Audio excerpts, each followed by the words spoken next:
Hi, good evening. It is John Barnes here. I'm talking to Brian May, the legendary guitarist and songwriter for Queen, also a doctor in astrophysics and the Chancellor of Liverpool, John Moores University. We've been talking in detail about Brian's campaign, his Save Me campaign, which is to do with the possible free vote in the Commons about the reintroduction of blood sports. Brian, clearly this is taking up a lot of your time at the moment. It is, I have to tell you, it's kind of foreign to me. I wake up in the morning and think, I feel like I'm in some kind of war, and it's not pleasant. I much prefer to wake up in the morning and get involved with music and writing and stereoscopic photography and astronomy. These are all the peaceful pursuits which I prefer. But somebody has to do this, and you know what?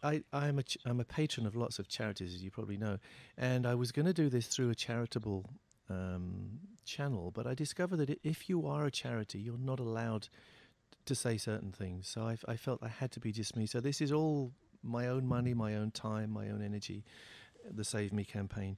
But I'm gathering lots of wonderful friends. Let's talk about the rest of your life at the moment. But how are things going? You know, as you say, doctor in astrophysics. That's pretty impressive. Thank you very much. I'm very proud of my doctorate. I don't mind being called Dr. May at all. You know, I worked very hard for that. I have a few honorary degrees as well, but I was always a bit kind of reticent to use the doctor title until I'd actually earned it. So yes, I'm proud of my astrophysics PhD. Did that take a lot of work? It did, you know. It was very hard. These things don't come easy. And of course, they didn't give me an easy ride, and neither should they.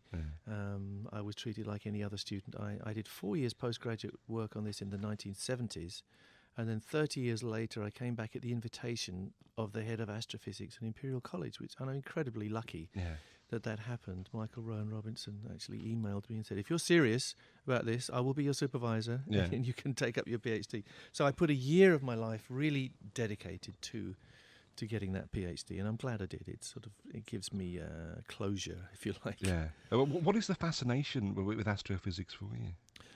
It's something I've always been fascinated by since a kid, and I used to watch Patrick Moore on the television. In those we all days. watch Patrick Moore. I think everybody in the country watched Patrick Moore. We all been there love so Patrick long. Moore. Yeah, he's become a fantastic friend. I'm very proud to say he's my friend, and he's also a fierce advocate of keeping fox hunting history, you know, and actually we just made a video and Patrick is in it, God bless him, speaking out for us. So Patrick is a dear friend, and of course he's the inspiration to every astronomer that you ever meet. You say, why are you in astronomy? They go, oh, we used to watch Patrick Moore when we were kids. And you're the Chancellor of the Liverpool John Moores University. That must be good. What kind of responsibilities do you have with that? I don't have much responsibility. The main job is done by the Vice-Chancellor. That's the way things work in universities, strangely enough. The Chancellor is more of a figurehead than anything else. I get involved, I keep in close touch with what's going on, but the only actual functions that I do are things like giving away prizes, giving away degrees. You know, I go and do that, which I enjoy. It's really nice. I do a little bit of what do you call it?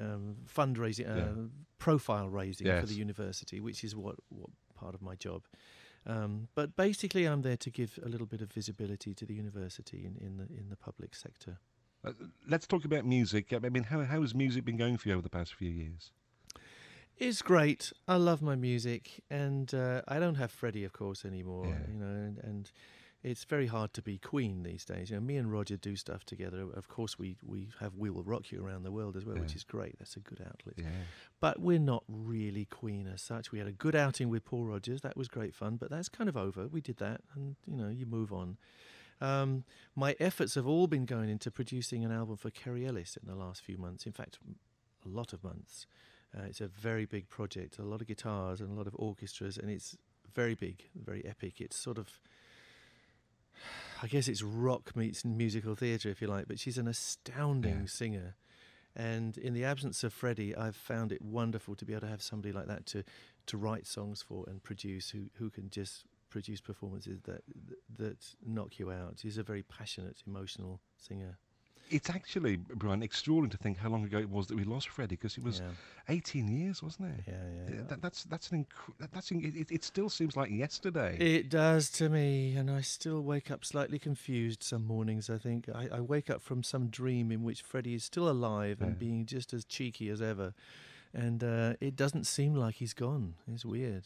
Because you kind of know that if Freddie was still around, Queen would still be one of the biggest bands in the world, but because you always knew that Queen were going to go on forever. We would still be out there, yes. Yeah. I don't doubt that whatsoever. We'd still be doing our own separate stuff, but yes, we would be Queen. Because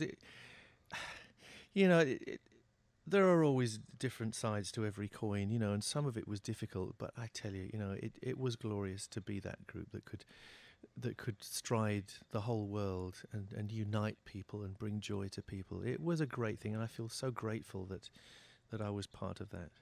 And Bohemian Rhapsody still gets listed as the greatest song of all time, which is always. pretty fabulous, isn't it? It's incredible, always. It'll never die, will it? Not until we all get blown up by the supervolcano. And then maybe Yes. one record will survive in a deep cavern somewhere. But Future an civilization. will find. indestructible CD will be found. It'll be Queen's greatest hits. Yeah. And they go, wow, how fantastic is this? Hey, what the but hell is this?